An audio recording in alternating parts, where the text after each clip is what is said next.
I am going to be recreating this dress today. Hi guys, this is Dara Taylor and this was the finished look of what I made for my client. She ordered for this dress. If you're interested on how I made this dress, then keep watching.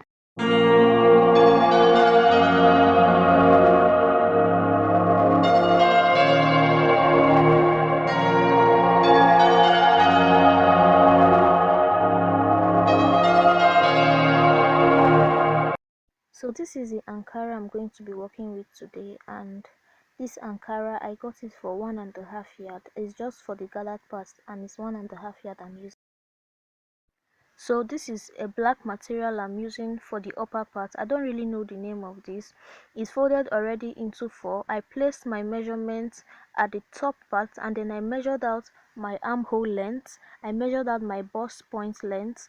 I measured out my waist length, which is 14 inches, and then I'll measure my hip length, which is 22 inches, and I'm just going to identify all these things that I measured out already. So I marked hip, I marked it waist, and then I marked a B for the bust point. So the next thing I'm just going to do right now is to mark out my shoulder measurements. So my shoulder width is 14 inches. 14 divided by 2 is giving me 7, so I marked 7 inches at that point. I came down by 1 inch, which will represent my shoulder slope. So from the point of my shoulder slope, I came down or again by 7 inches, which will represent my armhole length. I marked 7 inches for my armhole length, and then I'm just going to connect the lines together. After connecting it together, I'm going to be making a slope at this point. I made a slope at this point, which represents my curve. It's not going to be 4 corner, but it's going to have a curve at. So the next thing I measured was my neck width. My neck width was 3 and 3 inches. I marked out 3 and 3 inches for the neck width. After marking it down with my chalk, I'm going to connect it with the shoulder slope, and this is going to form a shoulder curve area. You will see how I connected it. I connected it, making sure to form a curve at this point. It's not supposed to give you a straight line, but a curve at that point. The next thing I'm going to do is to measure out my neck depth, and my neck depth for the back I'm working with 1.5 inch because it is actually a round neck. So I marked 1.5 inch and I'll connect it with the neck width. You guys saw how I connected it with the neck width. After connecting it with the neck width, what I then went on to measure for the front, it is going to be a v-neck, and I measured 6 inches. This is optional. If you want it to be deeper than that, then you can go for 7. This is going to be a v-neck and not a round neck. So I'm going to connect it with the point where I marked my neck width. So you saw how I connected it. Using a ruler is also perfect, but I decided to use a free hand. The next thing I'm going to measure is my underbust length. My underbust length for this dress is 12.5 inches. I marked 12.5 inch from the point of my shoulder area, marking out 12.5 inch all around. Remember, your underbust is necessary for this dress. So the next thing I did, I was just marking out my 12.5 inch all around, and I'm going to measure that point U.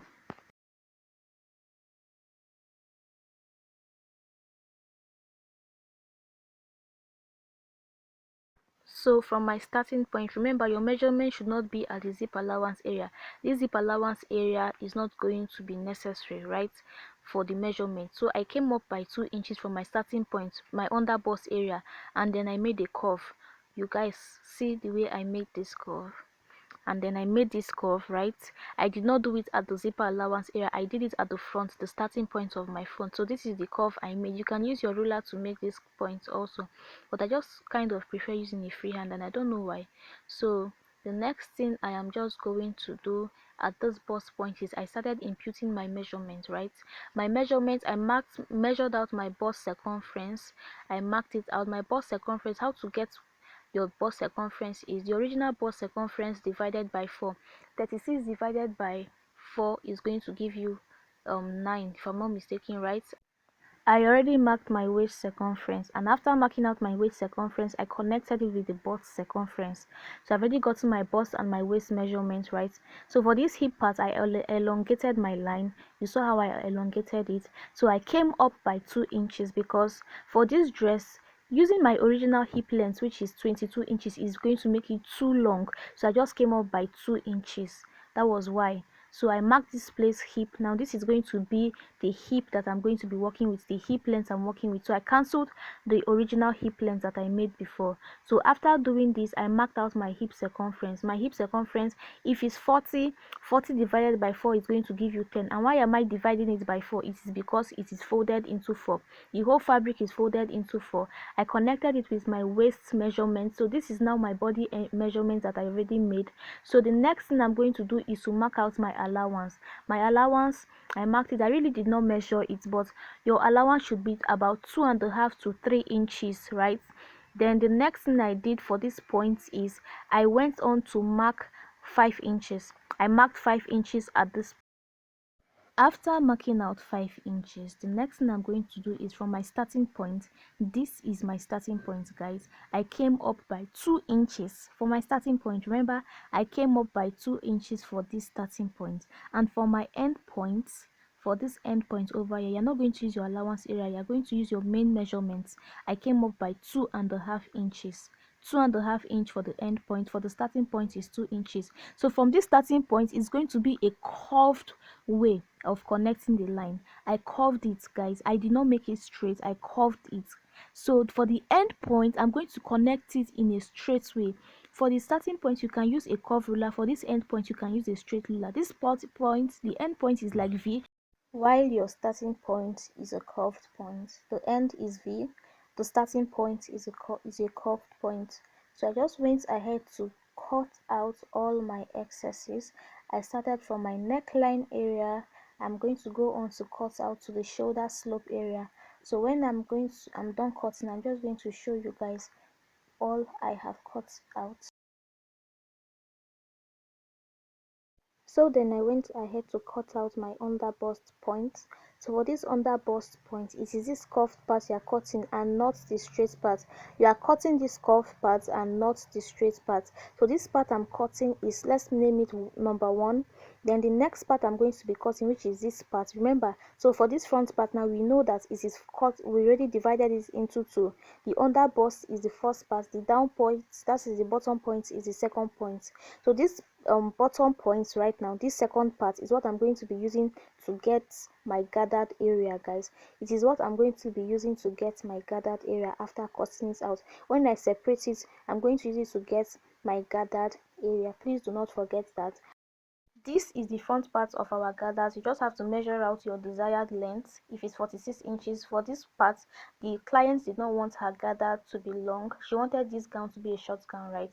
So I measured out 10 inches for my width. Remember, this gathered, the front part of this gathered is already folded into 2. I folded it into 2.